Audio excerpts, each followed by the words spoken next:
ഇന്ന് അസർബൈജാനിലേക്കും Iran drone ആക്രമണം നടത്തി. ഇതേസമയം പശ്ചിമേഷ്യൻ യുദ്ധം വീട്ടുമുറ്റത്തെത്തിയിട്ടും ഒന്നും മിണ്ടാത്ത വിൽക്കപ്പെട്ട പ്രധാനമന്ത്രിയാണ് നമുക്കുള്ളതെന്ന് പ്രതിപക്ഷ നേതാവ് രാഹുൽ ഗാന്ധി കുറ്റപ്പെടുത്തി.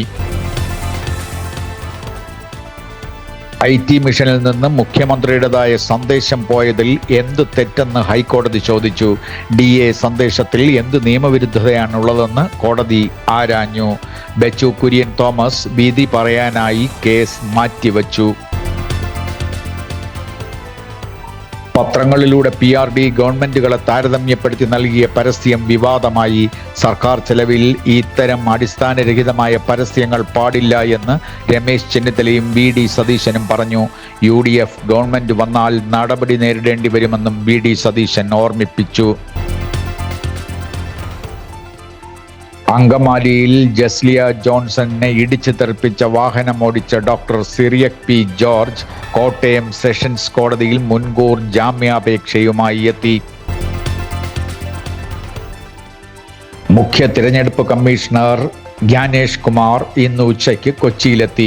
തിരഞ്ഞെടുപ്പ് കാര്യങ്ങൾ വിലയിരുത്താനും മുന്നൊരുക്കങ്ങൾ പരിശോധിക്കാനുമാണ് മുഖ്യ തിരഞ്ഞെടുപ്പ് കമ്മീഷണർ എത്തിയത്. 2 ദിവസത്തെ സന്ദർശനമാണ് ജ്ഞാനേഷ് കുമാർ ആസൂത്രണം ചെയ്തിരിക്കുന്നത്.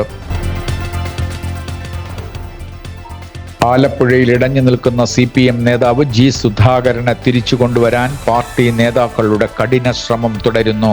സംസ്ഥാന സെക്രട്ടറി MV ഗോവിന്ദൻ, അഖിലേന്ത്യാ സെക്രട്ടറി MA ബേബി എന്നിവർ G. സുധാകരനുമായി സംസാരിച്ചു.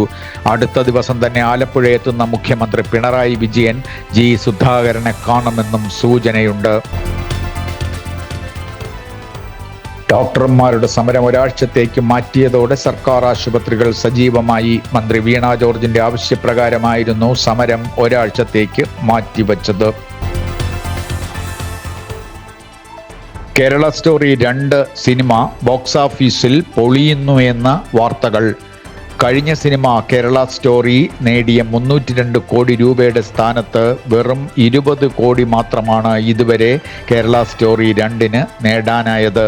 പല തിയേറ്ററുകളും ഷോ അനുവദിക്കുന്നില്ല എന്നും റിപ്പോർട്ട് തുടരുന്നു.